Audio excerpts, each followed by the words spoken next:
वो एक जिज्ञासु एक प्रश्न करता था। स्वामी रामकृष्ण परमहंस एक रहस्यवादी अवसर मिला तो नरेंद्र, जो कि अब स्वामी विवेकानंद हो चुके थे, स्वामी विवेकानंद के उपदेश आज भी दुनिया भर के लोगों को प्रेरित करते हैं। उन्होंने महासमाधि प्राप्त की।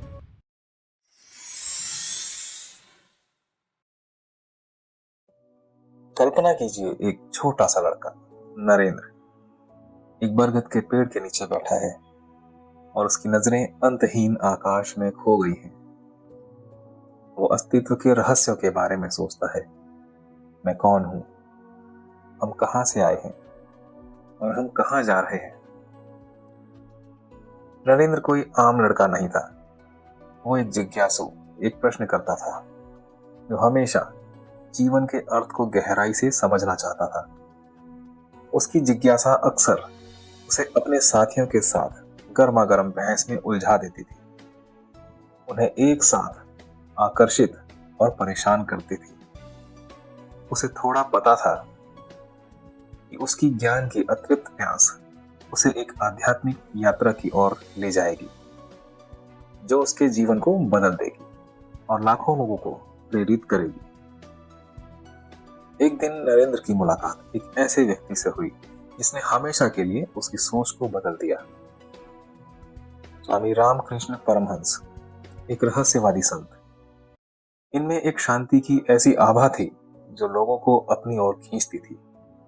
नरेंद्र रामकृष्ण के सभी धर्मों की एकता और ईश्वर के प्रति प्रत्यक्ष अनुभव के उपदेशों से मोहित हो गया। उनकी मुलाकात ने नरेंद्र के अंदर एक आध्यात्मिक आग जला दी, जिसने जीवन भर सत्य की खोज का जुनून जगाया। स्वामी विवेकानंद का जन्म 12 जनवरी 1863 को कोलकाता में नरेंद्रनाथ दत्त के रूप में हुआ था। वो एक प्रसिद्ध भारतीय हिंदू, साधु, दार्शनिक, लेखक, धार्मिक शिक्षक और समाज सुधारक थे। वे 19वीं शताब्दी के अंत में हिंदू धर्म को एक प्रमुख विश्व धर्म के रूप में उन्नत करते हुए वेदांत और योग को पश्चिमी दुनिया में पेश करने में एक महत्वपूर्ण व्यक्ति बने। आगे की कहानी में हम देख सकते हैं कि कैसे नरेंद्र ने गहन आध्यात्मिक अभ्यास किए और सभी प्राणियों के आंतरिक संबंध को समझना शुरू किया। समाज को विभाजित करने वाली जाति और पंथ की कठोर सीमाएं उनके लिए निरर्थक लगती थी। वो इस सार्वभौमिक प्रेम और करुणा के संदेश को दुनिया के साथ साझा करने के लिए उत्सुक थे। जब शिकागो में विश्व धर्म संसद में भारत का प्रतिनिधित्व करने का अवसर मिला, तो नरेंद्र, जो कि अब स्वामी विवेकानंद हो चुके थे, इन्होंने दोनों हाथों से उस अवसर को पकड़ लिया। पहले तो उन्हें बोलने का मौका ही नहीं दिया गया। उन्हें एक तुच्छ साधु समझकर सबसे आखिर में बुलाया गया। लेकिन जब अनजान चेहरों की भीड़ के बीच मंच पर खड़े होकर विवेकानंद बोलना शुरू हुए, तो उनकी आवाज समृद्ध और गूंजदार आशा और एकता का संदेश लेकर आई और उन्होंने संबोधित किया, मेरे अमेरिका के बहनों और भाइयों, मैं आपको सन्यासियों के सबसे प्राचीन संघ की ओर से नमस्कार करता हूं। हम मनुष्य के भाईचारे में विश्वास करते हैं। Sisters and brothers of America, I thank you in the name of the most ancient order of monks in the world. I thank you in the name of the mother of religion. And I thank you in the name of the millions and millions of Hindu people of all classes and sects. My thanks also to some of the speakers on this platform who, referring to the delegates from the Orient, have told you that these men from far-off nations may well claim the honor of bearing to different lands the idea of toleration. I am proud to belong to a religion which has taught the world both tolerance and universal acceptance. We believe not only in universal toleration, but we accept all religions as true. I am proud to belong to a nation which has sheltered the persecuted and the refugees of all religions and all nations of the earth. I am proud to say that we have gathered in our bosom the purest remnant of the Israelites who came to southern India and took refuge with us in the very year in which their holy temple was shattered to pieces by Roman tyranny. I am proud to belong to the religion which has sheltered and is still fostering the remnants of the grand Zoroastrian nation.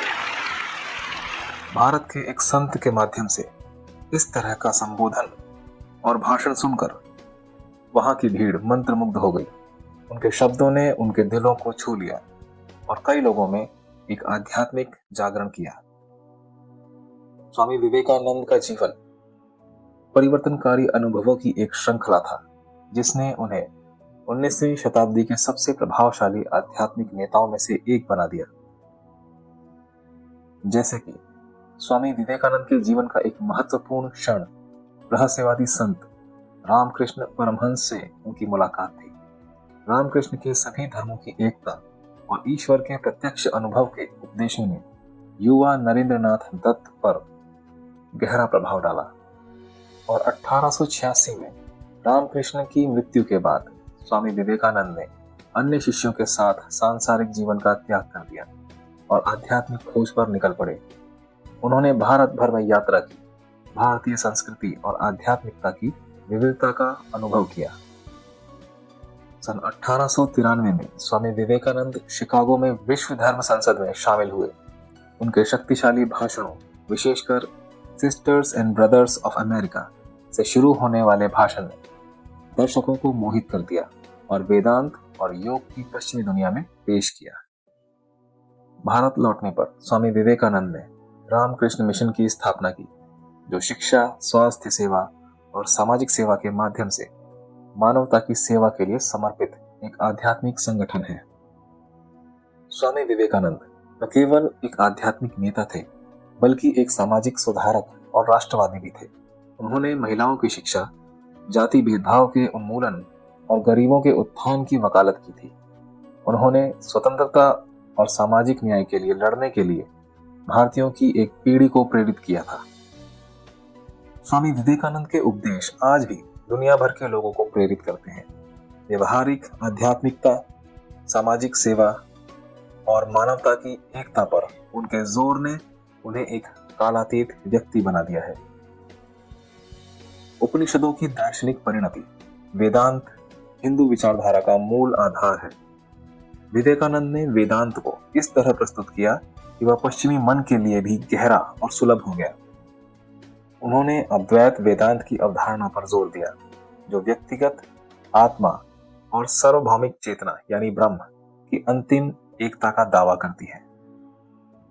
Vivekananda द्वारा लोकप्रिय किए गए प्रमुख वेदांतिक सिद्धांत इस प्रकार थे, जैसे कि आत्मा, व्यक्तिगत आत्मा या स्वयं जो शाश्वत और दिव्य है, ब्रह्म, परम सत्य या ब्रह्मांडीय चेतना जो सब कुछ व्याप्त करती है, माया, भौतिक दुनिया की भ्रामक प्रकृति, कर्म, कारण और प्रभाव का नियम जो सभी कार्यों और उनके परिणामों को नियंत्रित करता है।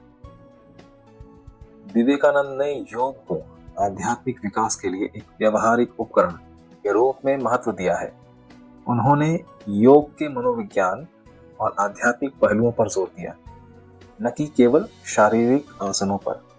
योग की उनकी व्याख्या समग्र थी, जिसमें शारीरिक, मानसिक और आध्यात्मिक अनुशासन शामिल थे। विवेकानंद के सबसे महत्वपूर्ण योगदान में से एक सभी धर्मों की एकता की उनकी दृष्टि थी। उनका मानना था कि सभी धर्म अपने स्पष्ट मतभेदों के बावजूद अंततः एक ही दिव्य सत्य की ओर इशारा करते हैं। उन्होंने सभी धर्मों के प्रति सहिष्णुता, समझ और सम्मान के महत्व पर जोर दिया।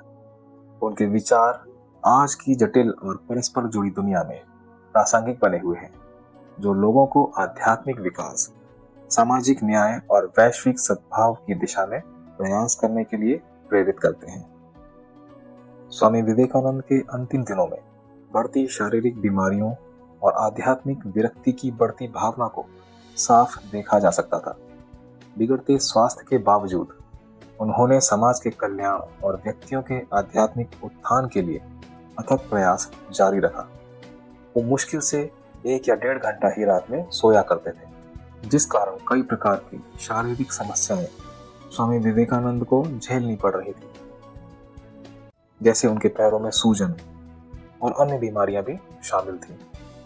हालांकि वह आशावादी बने रहे और अपने आध्यात्मिक अभ्यास पर ध्यान केंद्रित किया। वे अक्सर सेवानिवृत्त होने और खुद को पूरी तरह से ध्यान और आध्यात्मिक चिंतन के लिए समर्पित करने की इच्छा के बारे में बात करते थे। 4 जुलाई 1902 को स्वामी विवेकानंद का ध्यान करते समय शांतिपूर्वक निधन हो गया। उनके शिष्यों का मानना है कि उन्होंने महासमाधि प्राप्त की, जो भौतिक शरीर से चेतनापूर्ण प्रस्थान की अवस्था है। उनकी मृत्यु ने मानवता की सेवा और व्यक्तियों के आध्यात्मिक ज्ञानोदय के लिए समर्पित एक उल्लेखनीय जीवन का अंत चिन्हित किया है। हालांकि उनकी विरासत जीवित है और पीढ़ियों को एक बेहतर दुनिया देने के लिए प्रयास करने के लिए प्रेरित करती है।